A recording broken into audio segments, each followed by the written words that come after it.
بسم اللہ الرحمن الرحیم۔ السلام علیکم ورحمۃ اللہ وبرکاتہ۔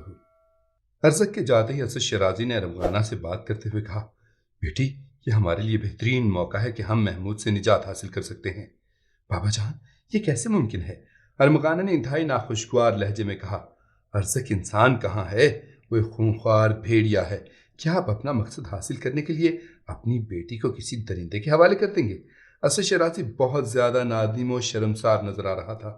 اہرمن کی قسم، ارزق میرے کسی منصوبے کا حصہ نہیں۔ اسد شیرازی نے بیٹی کے سامنے اپنی صفائی پیش کرتے ہوئے کہا، وہ تو ایک آفت ناگہانی کی طرح ہم پر نازل ہو گیا ہے۔ مجبوراً میں نے محمود کے قتل کی شرط عائد کر دی ہے، ورنہ تجھے حاصل کرنے کے لیے اس کے ذہن میں بڑے خوفناک ارادے پرورش پا رہے ہیں۔ ارمغانہ نے جب اپنے باپ کی زبانی ارزق کی سفاکانہ گفتگو سنی تو اس کے پورے بدن میں خوف و دہشت کی ایک تیز لہر دوڑ گئی۔ پھر کیا ہوگا بابا؟ یکایک ارمغانہ کا گل رنگ چہرہ کسی خزاں رسیدہ پتے کی مانند زرد پڑ گیا اور اس کی آنکھوں سے آنسو بہنے لگے۔ کیا آپ کے حلقہ دوستی میں ایسے درندے بھی رہتے ہیں؟ بیٹی کے سوال پر اسد شیرازی جیسا بے غیرت انسان بھی پشیمان سا نظر آ رہا تھا۔ بیٹی کبھی کبھی ہماری آنکھیں، ہمارے دماغ اور ہمارے تجربے بھی ہمیں دھوکہ دے جاتے ہیں۔ مجھے اعتراف ہے کہ میں ارزق جیسے خبیث فطر انسان کو پہچان نہیں سکا، مگر اب ہمارے پاس گزرے دنوں کا ماتم کرنے کے لیے وقت نہیں ہے۔ ہمیں کسی نہ کسی طرح اس عذاب ناک صورت سے چھٹکارا پانا ہے۔ ارمغانہ کچھ دیر تک گردن جھکائے سوچتی رہی، پھر اس نے آہستہ آہستہ سر اٹھایا اور شکستہ لہجے میں کہنے لگی، اگر وہ بھیڑیا محمود کو ہلاک کرنے میں کامیاب ہو گیا تو کیا آپ مجھے ارزق کی خوراک بنا دیں گے؟ ارمغانہ کا سوال سن کر چند لمحوں کے لیے اسد شیرازی کی پیشانی پر کئی لکیریں نمایاں ہو گئیں، مگر پھر وہ فوراً ہی پرسکون نظر آنے لگا۔ نہیں بیٹی، ایسا نہیں ہوگا۔ میں اتنی آسانی سے ارزق جیسے وحشی کے سامنے ہتھیار نہیں ڈالوں گا۔ وہ میری انتقامی فطرت سے واقف نہیں ہے۔ اگر محمود ہلاک ہو گیا تو پھر میں سبکتگین کو قتل کرنے کی شرط عائد کر دوں گا۔ اس کے بعد وہ جادوگر نظام شاہ میرے انتقام کا ہدف ہوگا، اور بالفرض وہ ان تینوں مرحلوں سے گزر گیا تو پھر تیری قربت اسے موت کی گہری نیند سلا دے گی۔ اسد شیرازی اپنے فتنہ کار ذہن کی ایک ایک گرہ کھول رہا تھا۔ وہ کس طرح؟ ارمغانہ نے گھبرا کر پوچھا۔ ارزق تیرے عشق میں اندھا ہو گیا ہے، اسد شیرازی نے ایک ایک لفظ پر زور دیتے ہوئے کہا، اور یہی دیوانگی اسے تیرے ہاتھوں سے زہر پی کر ہلاک ہونے پر مجبور کر دے گی۔ اسد شیرازی نے اپنے منصوبے کا آخری حصہ بھی بیٹی کے سامنے ظاہر کر دیا، جسے سن کر ارمغانہ مطمئن نظر آنے لگی۔ دوسرے دن ارزق نے سرگوشیوں کے انداز میں اسد شیرازی کو اپنی حکمت عملی بتاتے ہوئے کہا، میں محمود کو آج اس وحشی گھوڑے کے حوالے کر دوں گا جسے تازہ تازہ استبل میں لایا گیا ہے اور جو اپنی پشت پر کسی سوار کا بوجھ برداشت نہیں کرتا۔ اسد شیرازی چونک کر ترک شاہ سوار کی طرف دیکھنے لگا، جو اس کے اندازوں سے زیادہ ہوشیار نظر آ رہا تھا۔ اسد شیرازی ذہنی طور پر پریشان ہوتے ہوئے بھی اپنے خیالوں کی دنیا میں محمود کو گھوڑے کی پیٹھ سے گر کر زخمی ہوتے اور پھر سسک سسک کر مرتے دیکھ رہا تھا، اور پھر یہ تصور اس کے لیے بڑا لذت انگیز تھا۔ تھوڑی دیر بعد ہی ارزق اٹھ کر چلا گیا۔ جاتے وقت اسد شیرازی نے دیکھا کہ اس کی چال میں عجیب سی لڑکھڑاہٹ تھی اور آنکھوں میں حیوانی جذبوں کا رنگ نمایاں تھا۔ محمود شہ سواری کی تربیت کے لیے غزنی کے مخصوص میدان میں پہنچ چکا تھا۔ ارزق بڑی خاموشی اور رازداری سے استبل کی طرف بڑھا اور وحشی گھوڑے کو کھول کر میدان کی جانب جانے لگا۔ حیرت انگیز طور پر گھوڑے نے کسی قسم کی سرکشی کا مظاہرہ نہیں کیا، وہ چپ چاپ گردن جھکائے ارزق کے پیچھے چل رہا تھا۔ خود ارزق کو بھی وحشی جانور کی اس حرکت پر بڑا تعجب تھا، مگر وہ یہ سوچ کر مطمئن ہو گیا کہ گھوڑا اس وقت بھڑکتا ہے جب اس کی پشت پر کوئی انسان سوار ہو۔ شاہ سواری کی تربیت گاہ میں پہنچ کر ارزق نے محمود کو اپنے قریب آنے کا اشارہ کیا۔ پھر جیسے ہی محمود چند قدم آگے بڑھا، گھوڑا بری طرح بتکا اور دونوں پچھلی ٹانگوں پر سیدھا کھڑا ہو گیا۔ ارزق گھوڑے کی اس اضطراری حرکت کے لیے تیار نہیں تھا، نتیجتاً لگام اس کے ہاتھ سے چھوٹ گئی۔ ابھی وہ سنبھلنے بھی نہیں پایا تھا کہ گھوڑے کے دونوں اگلے سم اس کے سینے پر پڑے اور وہ کسی کٹے ہوئے درخت کی مانند پیچھے کی طرف لٹ گیا۔ کئی پسلیاں ٹوٹ جانے کے سبب ارزق کے سینے میں شدید تکلیف تھی، پھر بھی اس نے اٹھنے کی کوشش کی، مگر وحشی گھوڑے نے اسے سنبھلنے کا موقع نہیں دیا۔ ایسے لگتا تھا کہ جیسے گھوڑا پاگل ہو گیا ہے۔ وحشی جانور ارزق پر بار بار حملے کر رہا تھا اور ارزق تربیت گاہ میں دور کھڑے ہوئے ملازموں کو مدد کے لیے پکار رہا تھا۔ شاہی ملازم تیزی سے ارزق کی طرف دوڑے، لیکن گھوڑے کی وحشت دیکھ کر کچھ فاصلے پر ٹھہر گئے۔ کسی میں اتنی ہمت نہیں تھی کہ وہ آگے بڑھتے ہوئے گھوڑے کی لگام پکڑ لیتا۔ مجبوراً وہ ارزق کی دلخراش چیخیں سنتے رہے، یہاں تک کہ کچھ دیر کے بعد چیخیں بھی بند ہو گئیں اور ارزق کا لہو لہان جسم بھی ساکت ہو گیا۔ پھر گھوڑے نے اپنی اگلی ٹانگیں اوپر اٹھائیں، انتہائی خوفناک انداز میں ہنہنایا اور فوجی تربیت گاہ کے دروازے کی طرف بھاگ کھڑا ہوا۔ گھوڑے کے جاتے ہی شاہی ملازمین ارزق کے قریب پہنچے اور شدت خوف سے انہوں نے اپنی آنکھیں بند کر لیں۔ بڑا بھیانک منظر تھا۔ گھوڑے نے ارزق کے سینے کی ہڈیاں توڑ دی تھی اور اس کے چہرے کو کئی جگہ سے تباہ کر ڈالا تھا۔ اپنے استاد کی دردناک موت دیکھ کر کمسن محمود رونے لگا۔ پھر یہ دہشتناک خبر سبکتگین تک پہنچی تو وہ بدحواسی کے عالم میں بھاگتا ہوا تربیت گاہ کے اندر داخل ہوا اور جاتے ہی محمود کو اپنے سینے سے لگا کر پیار کرنے لگا۔ باپ کی آغوش میں پہنچتے ہی محمود کے آنسو رک گئے۔ کچھ دیر بعد سارے محل میں ارزق کی ہلاکت کی اطلاع پہنچ چکی تھی۔ سبکتگین اور اس کی بیوی کے کہنے پر غزنی کے تمام ضرورت مندوں میں صدقات تقسیم کیے گئے اور جگہ جگہ نماز شکرانہ ادا کی گئی۔ سبکتگین نے یہ راز جاننے کی بہت کوشش کی کہ ارزق جیسا ذہین شاہ سوار ایک وحشی گھوڑے کو تربیت گاہ میں لے کر کیوں آیا تھا۔ اس نے تربیت گاہ کے ملازمین سے بھی مختلف سوالات کیے مگر کوئی بھی اس راز کے چہرے سے پردہ نہیں ہٹا سکا۔ شاہی محل میں صرف اسد شیرازی ہی ایک ایسا شخص تھا جو سبکتگین کے تمام سوالات کا جواب دے سکتا تھا، مگر وہ اپنی زبان کیوں کھولتا؟ اسے تو خوشی تھی کہ اس کی خوبصورت بیٹی ایک درندے کی خوراک بننے سے بچ گئی، لیکن اس کے ساتھ ہی اسد شیرازی اداس بھی تھا کہ ایک بار پھر محمود کو کسی نادیدہ ہاتھ نے بچا لیا تھا۔ ارزق کی ناگہاں موت سے ارمغانہ کو ناقابل بیان خوشی حاصل ہوئی تھی۔ ترک شاہ سوار ارزق صرف اپنی فطرت ہی سے نہیں بلکہ چہرے سے بھی ایک خون خوار انسان نظر آتا تھا۔ مختلف جنگیں لڑتے لڑتے چہرے پر تلواروں کے کئی بدنما داغ ابھر آئے تھے۔ مزید پتلے پتلے ہونٹوں، لمبی ناک، تنگ اور چھوٹی چھوٹی آنکھوں نے اسے ایک بدصورت انسان بنا دیا تھا۔ پھر عمر میں بھی وہ تقریباً اسد کے برابر ہی تھا۔ اس وجہ سے ارمغانہ ارزق سے بے پناہ نفرت کرتی تھی، مگر جب اسد شیرازی نے اس کے سامنے اپنا منصوبہ پیش کیا تو وہ اس شرمناک کھیل پر مجبور ہو گئی تھی۔ پھر وقت نے اچانک نئی کروٹ لی اور شہسوار ارزق ایک غیر متوقع حادثے کا شکار ہو کر مر گیا۔ ارزق کی موت پر سب سے زیادہ خوشی ارمغانہ کو ہوئی تھی اور اس نے اپنے ان جذبات کو ظاہر کرتے ہوئے اسد شیرازی سے کہا، بابا جان، میری ذات پر اہرمن کا بڑا کرم ہے، اس نے مجھے ارزق جیسے بھیڑیے سے بچا لیا۔ یہ کہتے کہتے ارمغانہ کی آنکھوں میں مسرتوں کی نئی لہر انگڑائیاں لینے لگی۔ بے شک، مگر اس کے ساتھ ہی ہمارے گھر پر اہرمن کا عذاب بھی نازل ہو رہا ہے۔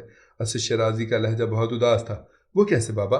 ارمغانہ نے چونک کر کہا، اگر اہرمن ہم سے ناراض نہ ہوتا تو اب تک محمود ہلاک ہو چکا ہوتا۔ سبکتگین اور وہ جادوگر نظام شاہ کا نام سن کر اب ارمغانہ کو بھی ایک عجیب سا احساس ہونے لگا تھا۔ پہلی بار اس نے باپ کے جذبات کے خلاف اپنی زبان کھولی۔ اگر نظام شاہ اتنا ہی بڑا جادوگر ہے تو آپ ہی اس کی سہرانہ قوتوں سے بھرپور فائدہ کیوں نہیں اٹھاتے؟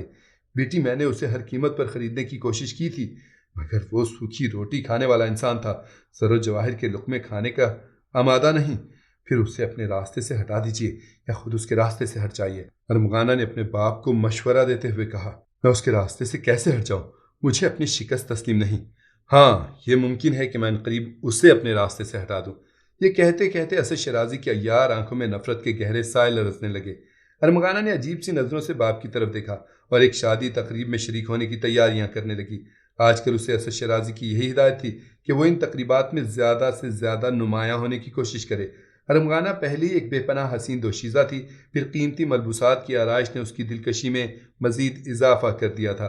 اکثر ترکی سردار اور عمرہ ارمغانہ کو پسندیدہ نظروں سے دیکھتے تھے۔ بعض سرداروں نے مبہم اشاروں میں اسد شیرازی تک اپنا یہ پیغام پہنچا دیا تھا کہ وہ اس کی بیٹی سے شادی کرنا چاہتے ہیں، مگر اسد شیرازی کو ان میں سے کوئی بھی رشتہ پسند نہیں تھا کہ شادی کے تمام امیدوار حلقہ اقتدار میں کوئی خاص اہمیت نہیں رکھتے تھے، اور اسد شیرازی کسی ایسے شخص سے ارمغانہ کا مستقبل وابستہ کرنا چاہتا تھا جو غزنی کا حکمران ہو یا پھر کم سے کم بساط حکومت پر اثر انداز ہونے کی طاقت رکھتا ہو۔ بدقسمتی سے ابھی تک ایسا کوئی شخص سامنے نہیں آیا تھا جو اسے سبکتگین کے بڑھتے ہوئے اثرات سے محفوظ رکھ سکے۔ حالانکہ سبکتگین نے ابھی تک اسد شیرازی کے خلاف کوئی سازش نہیں کی تھی، لیکن اسد شیرازی خود مجرم تھا، اس لیے سبکتگین کے سائے سے بھی ڈرتا رہتا تھا۔ محفوظ پناہ گاہ حاصل کرنے کے لیے اسد شیرازی کی خباستوں نے کئی بار امیر ملکہ تگین کی طرف بھی دیکھا تھا۔ اس کی خواہش تھی کہ کسی نہ کسی طرح ارمغانہ کی شادی ملکہ تگین سے ہو جائے، مگر موجودہ امیر غزنی ایک نہایت پرہیزگار انسان تھا، اس سے اسے کیف و نشاط کی محفلوں اور خوبصورت عورتوں سے کوئی دلچسپی نہیں تھی۔ ملکہ تگین سے مایوس ہونے کے بعد اسد شیرازی نے حلقہ اقتدار میں شامل ہونے والے دوسرے لوگوں پر نظر ڈالی۔ وہاں کئی ایسے طاقتور افراد موجود تھے جو آسانی کے ساتھ سبکتگین کا زور توڑ سکتے تھے۔